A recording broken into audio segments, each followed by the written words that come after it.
Welcome to the weekly Turtle Wow News with Vrograg Radio Edition. I'm your news anchor orc, Vrograg Fishslayer, here to bring you all the top server news for the week of November 4th, 2025. Let's get to it. I'm the orc, and here's the news. Top news this week, as Turtle Wow says goodbye to its yearly Halloween event, the development team revealed this past Sunday the opening of this year's Alt-Olympic Games. This annual event involves only the fully progressed servers of the Turtle Wow network, meaning Northshire and Telebim will be participating for the EU regions. During this event, veteran and new players alike are invited to create fresh characters on qualifying realms and begin the leveling journey. Players who successfully reach level 60 by the end of the year will qualify for exclusive mount rewards. Alliance players will earn the limited-time Gilded Scarlet Charger mount, while Horde players receive the Beige Riding Scorpion. Do note that qualifying characters must be created after November 5th, not before, so don't jump the gun on character creation. Though no official announcement has yet been made, last year's event included rewards at every 10th level milestone. So even players without time to complete the full challenge might still receive special recognition. Good luck to all participants and enjoy this yearly celebration.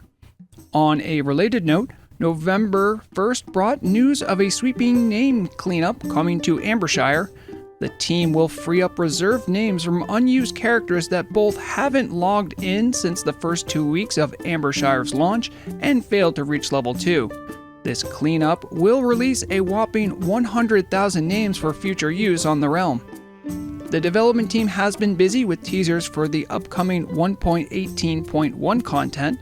Concept art revealed on October 29th showcased what appears to be a recolored stone giant similar to those roaming Ashara, though the new variants sport peculiar red crystalline structures jutting out from their backs.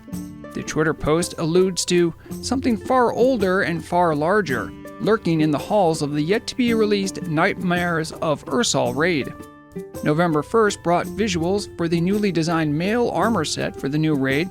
While no details have been released regarding the gear this maximum level raid is designed for, this set looks impressive with definite Night Elf influences. Additionally, October 30th teased a sneak peek screenshot of the planned extension to the classic Onyxia's Lair raid. The post mentions Onyxia shoring up defenses in her Dustwallow Marsh home with new guardians, a brood commander boss, fresh mechanics, and, counterintuitively, richer loot. Really seems like if Onyxia didn't want random raiders constantly dropping by, she'd make her lair contain less treasure rather than more, but what do I know?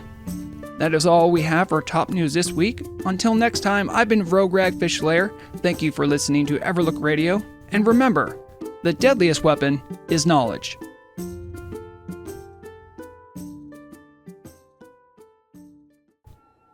Welcome to Market Watch Radio Edition for the week of November 4th, 2025. I'm your market analyst, Vrograg Fishslayer. All our data is gathered from numbers provided by WowAuctions.net, the industry leader in auction house reports. I throw it all together to make indexes of various market sectors, as well as the S&V 200, an index of the 200 biggest and most influential commodities in the economy. So, let's get to the markets. This week brought dramatic movements across multiple realms, with Halloween festivities apparently affecting trading patterns.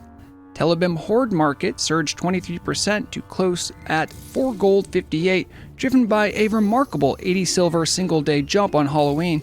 Monthly performance shows a modest 2% decline amid moderate weekend volatility, though the overall trend remains flat. The Alliance side posted minimal 1% weekly gains, closing at 4 gold 29 with little market movement.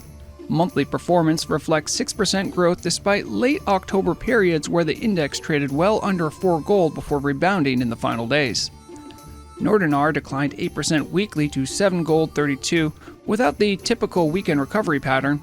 Monthly performance shows a 5% decline, though recent market flagging contrasts with mid-October trading well above 8 gold, suggesting potential for recovery. Ambershire climbed 3% weekly to 5 gold 20 following a 30 silver Halloween surge. Monthly performance posts a staggering 64% gain, with the majority occurring on October 11th's mysterious nearly 2 gold single-day surge. Since that dramatic movement, the S&V has stabilized around the 5 gold level. Turning to sector developments, recent server-side changes to weekly quest rewards have triggered a Black Lotus bonanza that's dramatically reshaping the herbalism market. The October 21st changelog noted that weekly war supply cache now offers increased material and consumable rewards, and that includes the weekly molten supply cache as well.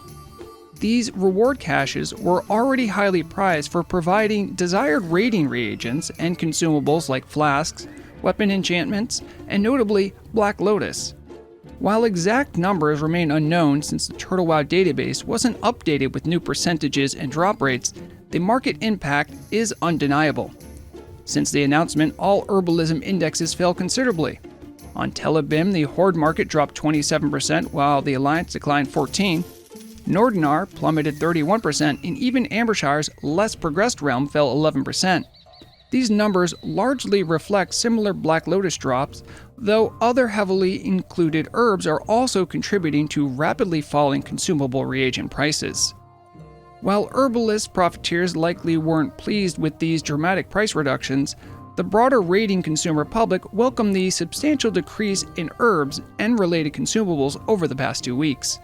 We'll continue monitoring herbalism indexes across all realms as trend lines indicate potential for further declines. An interesting development has been brewing on Ambershire's auction house, where the gem index has grown 58% over the past month. Breaking down constituent commodities reveals that arcane crystals have the heaviest impact, growing from 21 gold to just under 30, a 39% increase. However, some growth stems from sudden increases in select gems experiencing periodic supply shortage. Huge emeralds, for instance, typically trade for just over 1 gold, but can shoot to well over double that price when auction house stock runs dry. In fact, every traded gem in the index shows similar patterns, trading slightly above vendor price before suddenly doubling or even tripling in value. This indicates many gems are being regularly undervalued, which might be expected from a largely newer player base still growing accustomed to the recently added jewel crafting profession's new uses. Miners and looters alike should conduct market research on newly implemented gem uses across all crafting professions before listing them on the auction house for a much smaller profit margin based on vendor values. There's gold to be made on Ambershire if you know where to look. For now, that's all the time we have for this week's Market Watch. I hope you found some of the information here useful. Make sure to use wowauctions.net for all of your own market research. Remember to keep an eye on your coin, otherwise someone else will for you. Back to your regularly scheduled program.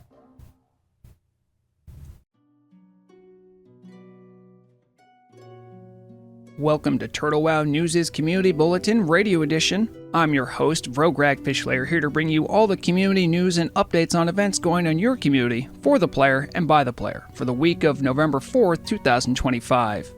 This past weekend, the Korkron Enforcers hosted the 3rd chapter of their ongoing narrative PvP event between Horde and Alliance, and I had the privilege of covering as a war correspondent for Everlook Radio's news division. This was certainly one for the history books. The contests centered on control of the bridge spanning the canyon between wetlands and Arathi Highlands. Telebim came out in droves with estimates as high as 200 players joining this massive world PvP spectacle. Early battle reports had the Alliance pushing Horde forces back, nearly overtaking their base on the Arathi Highlands side of the conflict. Just as Alliance victory seemed certain, Horde forces surprised all observers with a counterattack on the eastern bridge, successfully flanking the Alliance support forces holding the front on the recently constructed wooden bridge. After a 10-minute bloodbath, the Horde claimed victory and even took a celebratory victory lap, attacking other Alliance cities with varying degrees of success. The next chapter has yet to receive a firm date, but according to freshly updated narrative lore, it will take place at the gates of Ironforge, where the Alliance must hold off assault from a freshly emboldened Horde army marching south from wetlands into Dwarven lands. Special thanks to Sunny from Korkron Enforcers for organizing these large story-based events where Telebim's community can gather and enjoy some good old-fashioned world PvP. Stay tuned to news and announcements about the next chapter, or perhaps try out TurtleWow's only EU PvP realm yourself to create legends worth reporting. Since the 1.18 rollout, I haven't checked in with the community speedrun archive maintained by community dignitary Vita. Each new patch gets its own leaderboard since class adjustments and raid mechanics often change, and with nearly 400 entries for all 5 40-man raids from all turtle realms across EU, South America, and Southeast Asia, let's get updated on new developments. Notably, Mortality, the perennial favorite in previous patches, hasn't posted times since mid-September, allowing other guilds to establish names for themselves. While Mortality still holds first place for Molten Core, Blackwing Lair, and AQ40, newcomers are challenging their months-old times. Emerald Dream from Nordinar and Who Did It hold second and third respectively for Molten Core speedruns. This is particularly impressive for Who Did It since they're achieving such high rankings on an unprogressed server without access to higher tier gear. The guild Mega Panzas and Hybrid from Southsea's Realm in South America are holding second and third place for Blackwing Lair respectively.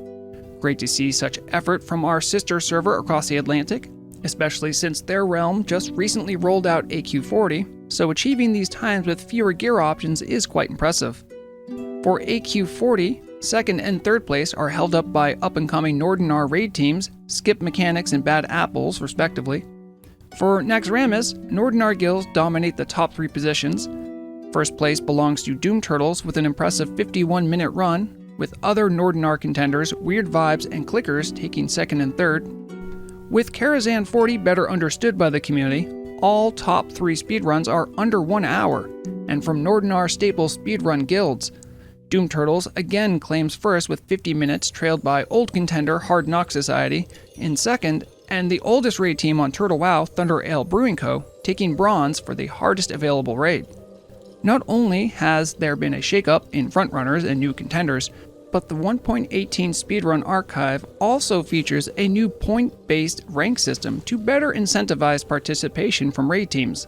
Whether you want to contend for the best or challenge your own raid team to excel in execution, reach out to Vita at @Vita88 on Discord to get your team included.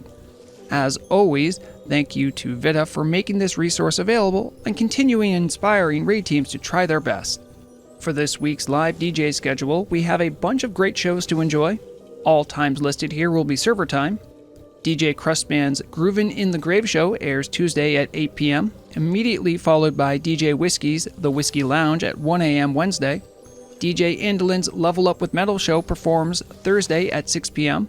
DJ No Pharaoh's Pilgrim of the Signal show takes the stage Friday at 10 p.m. And DJ Lido closes the week Monday at 10 p.m. with his Living in the Past show. With more DJs than ever before, there are countless reasons to keep your radio tuned to Everlook Broadcasting. As always, check out the event channel in the Turtle WoW Discord for complete activity listings. Turtle WoW is more than a game, it's a community. So do your part in continuing that legacy by getting involved however you can. I've been Vrograg Fishslayer, wishing you all a fun week on the server. Loktar Ogar.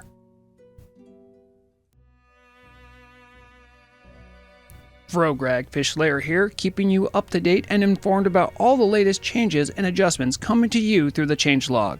This week covers notes from both the October 22nd and November 4th changelogs, addressing everything from orc self-care to specialized trap technology. So, let's examine the most notable changes with this week's changelog roundup. The Horde Military Wellness Division intervened this week following concerning reports about Krug Skullsplitter, the primary field duty authorization contact for Cenarian Circle operations in Silithus. Many Horde field operatives know Krug well, as every time players request his signature on field duty papers, a massive Silithid from a nearby hive assaults the Horde camp. Players are expecting to help Krug fend off these giant bugs, but observers became alarmed when the mighty Orc commander began inflicting mortal wound debuffs upon himself during these encounters. After multiple reports to Horde authorities, leadership dispatched counselors to speak with Krug about his apparent self-harm behavior.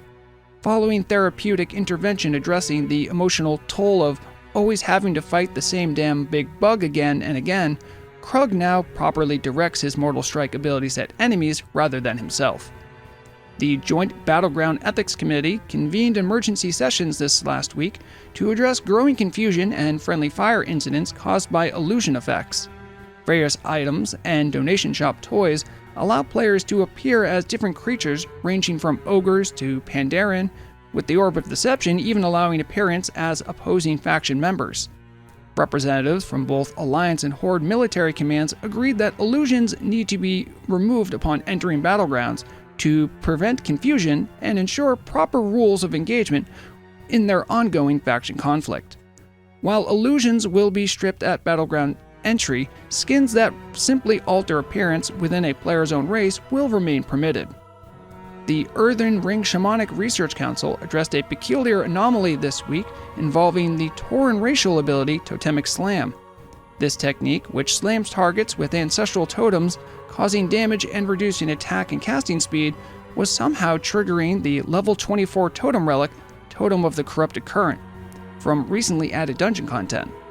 This interaction made no sense, as the relic totem only activates from healing wave casts, certainly not from physical totem strikes.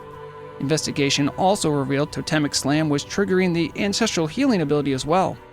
Research determined that the ancestral totems used for Totemic Slam had previously served as healing totems and retained residual healing energies.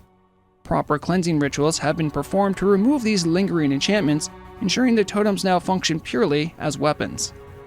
Finally, the Hunter's Lodge Engineering Division announced breakthrough developments in specialized trap technology for survival hunters. Deep survival talents state that trap damage scales based on your melee attack power, but skilled survival hunters noticed equipment specifically increasing attack power against undead enemies provided no corresponding trap damage increase. The engineering team has rectified this issue, allowing all creature type-specific attack power bonuses to properly apply to traps. Division spokesperson Ranger Brightstrike explained, "We've successfully developed mass production techniques for traps specializing in particular enemy types. Whether you're hunting undead, demons, or any other creature category, your traps will now benefit from all applicable bonuses." That completes this week's Changelog Roundup. I've been Vrograg Fishslayer with Everlook Radio, reminding you to all stay informed, because the deadliest weapon is knowledge.